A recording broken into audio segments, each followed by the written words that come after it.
லௌதேத்தூர் இயேசுஸ் கிறிஸ்துஸ். இயேசு கிறிஸ்துவுக்கு புகழ். தமிழ் கூறும் நல்லுலகில் வாழும் அனைத்து அன்புள்ளங்களுக்கும் வத்திக்கான் வானொலியின் வணக்கம். இறைவன் உங்கள் உள்ளத்தையும் இல்லத்தையும் தன் அன்பாலும் அருளாலும் அமைதியாலும் இன்றும் என்றும் நிரப்புவாராக.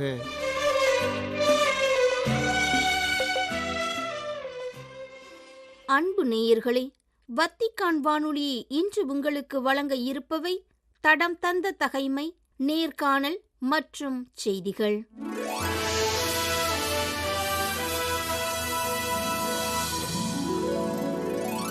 தடம் தந்த தகைமை, அரசன் யோயாக்கீமின் செயல்கள்.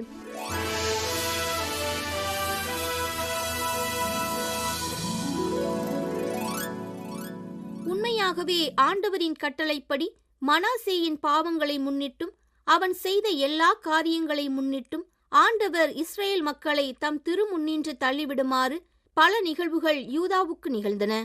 மேலும் யோயாக்கீம் குற்றமற்றவர்களின் குருதியை சிந்தியதாலும் எருசலேமை மாசற்றவர்களின் குருதியால் நிரப்பியதாலும் ஆண்டவர் அவனை மன்னிக்க மறுத்துவிட்டார். யோயாக்கீமின் பிற செயல்களும் அவன் செய்தவை யாவும் யூதா அரசர்களின் குறிப்பேட்டில் எழுதப்பட்டுள்ளன. யோயாக்கீம் தம் மூதாதையரோடு துயில் கொண்டான். அவனுக்கு பின் அவன் மகன் யோயாக்கீன் அரசனானான்.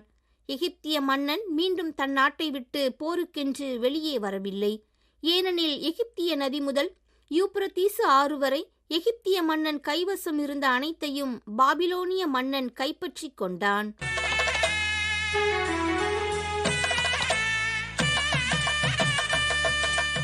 நேர்காணல், எதிர்நோக்கின் திருப்பயணிகள் ஓவிய விளக்கம்.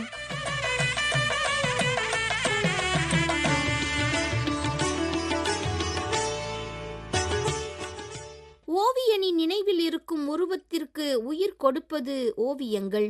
பழைய நினைவுகளின் ஆற்றலை மீட்டெடுக்கும் அற்புத சக்தி பெற்றது ஓவியம். காவியங்களையும் ஓவியங்களாக்கி காண்போர் கண்களுக்கு காட்சிகளை தெளிவுபடுத்தும் ஓவியம். வண்ணங்களில் மிளிரும் ஓவியங்கள் நம் எண்ணங்களில் புதிய வழியையும் காட்டுகின்றன. எதிர்நோக்கின் திருப்பயணிகள் என்ற இந்த யூபிலி ஆண்டு 2025 ஆண்டிற்கான மைய கருத்து பற்றிய படத்தினை ஓவியமாக வடித்து மக்களுக்கு அதனை எளிய வடிவில் உணர்த்தி இருக்கின்றார் அருள் தந்தை சகாய பெலிக்ஸ்.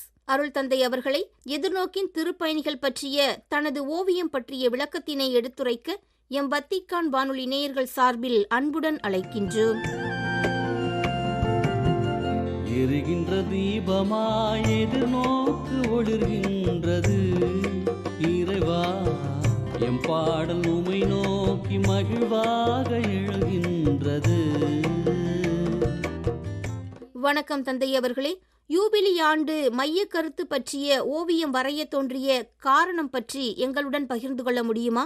வத்திக்கான் வானொலியின் நேயர்கள் அனைவருக்கும் என்னுடைய அன்பான வணக்கங்களும் வாழ்த்துக்களும். நம்முடைய ஜூபிலி 2025 ஆண்டிற்கான பாடலை நமது அன்னையாகிய திருச்சபை வெளியிட்ட பொழுது, அந்த பாடலை கேட்ட பொழுது என்னுடைய இதயத்திற்குள் வண்ணங்கள் ஊற்றெடுத்து வடிவங்களாக அவைகள் பிறந்தன.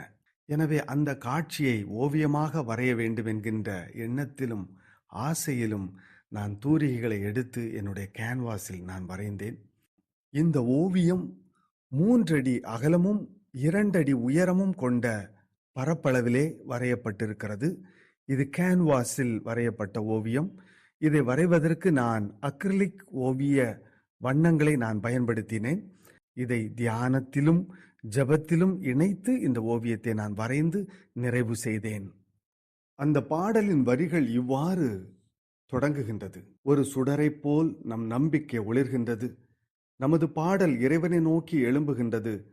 அவரே நமது வாழ்வின் ஆதாரம், அவரே நமது நம்பிக்கை, அவரை நாம் நம்புவோம் என்கின்ற விதத்தில் அமைகின்றது இந்த பாடல்.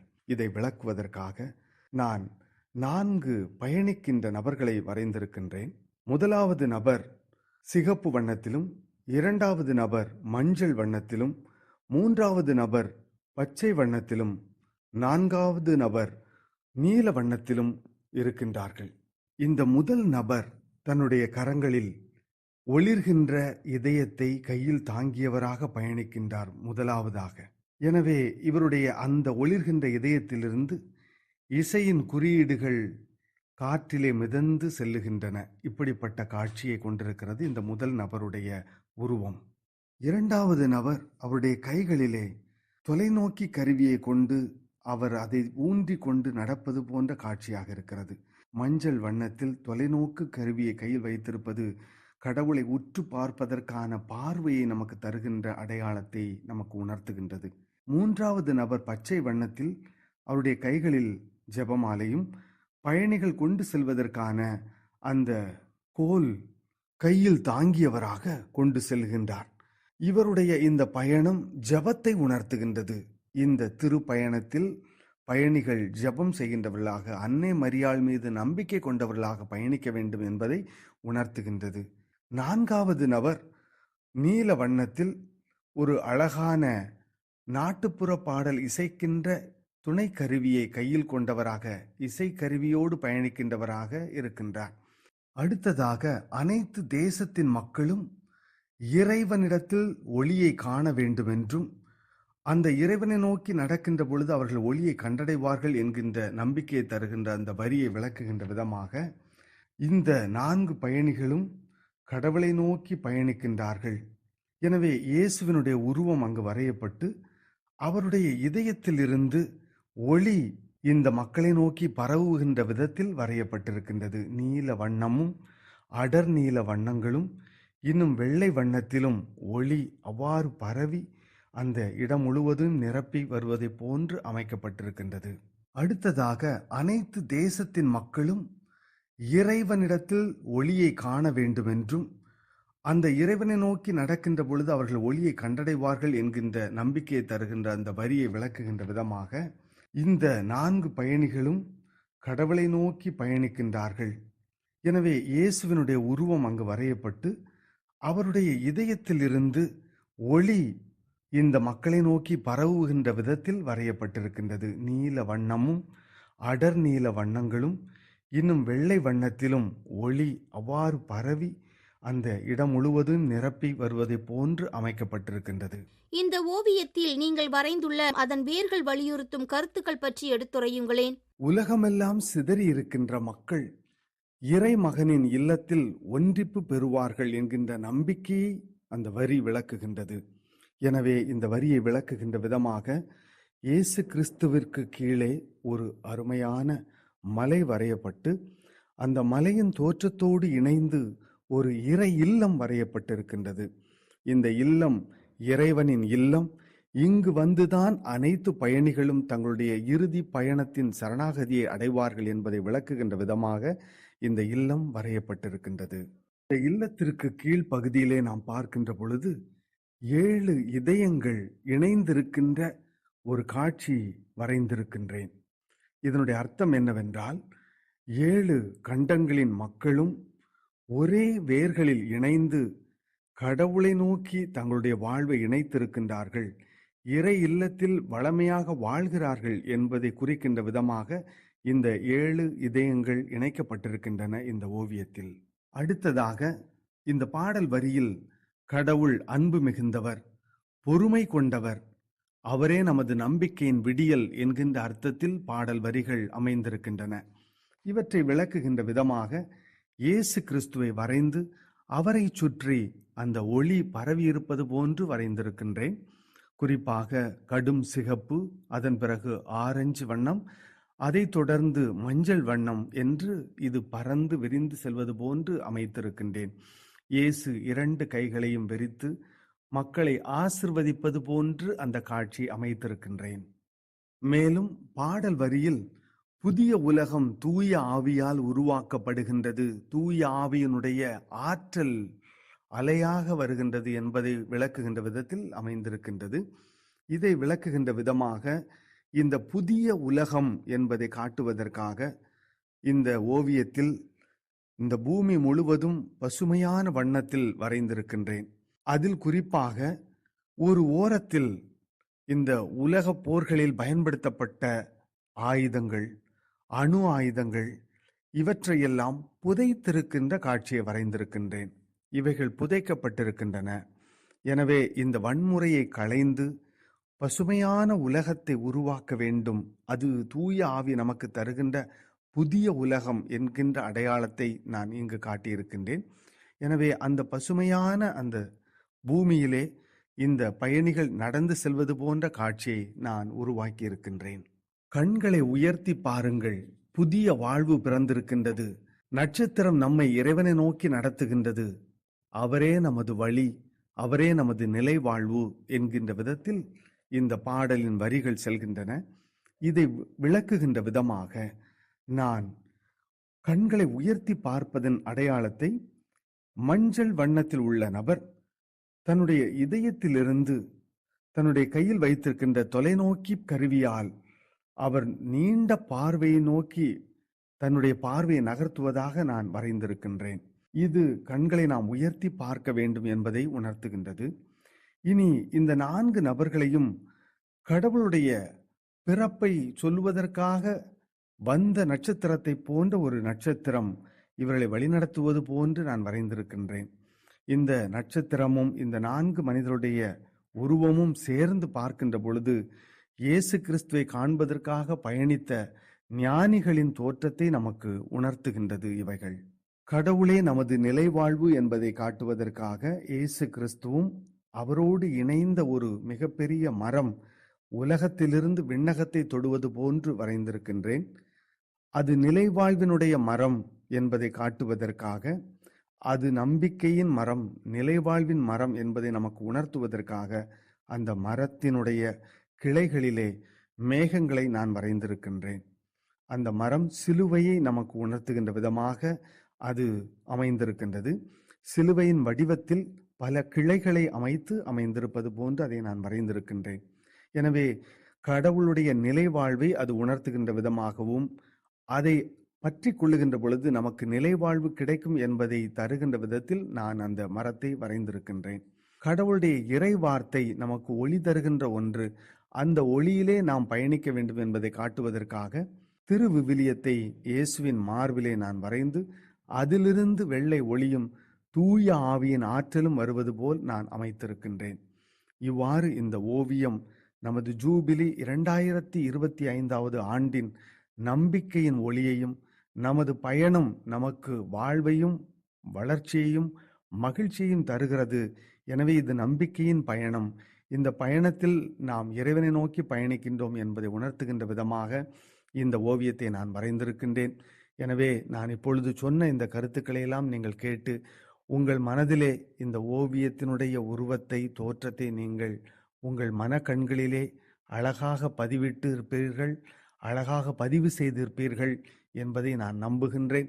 எனவே இந்த ஓவியத்தினுடைய நற்கருத்துக்கள் உங்கள் இதயத்தில் பதியவும், இந்த ஓவியத்திலிருந்து வருகின்ற அன்பின் அதிர்வுகள் உங்கள் இதயத்தை நிரப்பவும், இறைவன் உங்களை ஆசிர்வதிக்கவும் ஜெபிக்கின்றேன். நன்றி. இந்த ஓவியத்தை உங்கள் மனக்கண்முன் தருவதற்கு அருமையான ஒரு வாய்ப்பை தந்த நம்முடைய வத்திக்கான் வானொலி தமிழ் சேவை மையத்திற்கு என்னுடைய அன்பான நன்றிகளையும் வாழ்த்துக்களையும் நான் தெரிவித்துக் கொள்கின்றேன். நன்றி. நன்றி தந்தையே. மிக அருமையாக, தெளிவாக எதிர்நோக்கின் திருப்பயணிகள் என்ற ஓவியம் பற்றிய விளக்கத்தினை எங்களுடன் பகிர்ந்து கொண்டீர்கள். உங்களது ஓவிய பணி சிறக்க எம் வத்திக்கான் வானொலி நேயர்கள் சார்பில் வாழ்த்துக்களும் ஜெபங்களும். எதிர்நோக்கின் திருப்பயணிகள் ஓவிய விளக்கம் என்ற தலைப்பில் இன்றைய நேர்காணலை உங்களுக்கு வழங்கியது வத்திக்கான் வானொலி.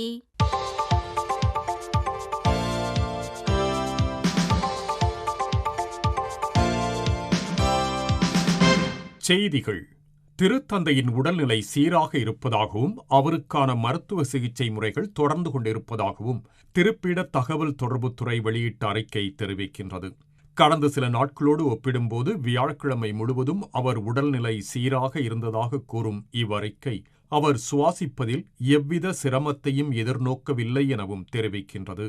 பிப்ரவரி 14ஆம் தேதியிலிருந்து ரோம் நகரின் ஜெமெல்லி மருத்துவமனையில் மூச்சுக்குழல் அழற்சி நோய்க்கென சிகிச்சை பெற்று வரும் திருத்தந்தை பிரான்சிஸ் அவர்கள் அவருக்கு வழங்கப்படும் அனைத்து சிகிச்சை முறைகளுக்கும் நல்ல ஒத்துழைப்பு வழங்கி வருவதாகவும் அந்த சிகிச்சை முறைகள் நல்ல பலன் தந்து கொண்டிருப்பதாகவும் திருப்பிட தகவல் தொடர்புத்துறையின் அறிக்கை தெரிவிக்கின்றது.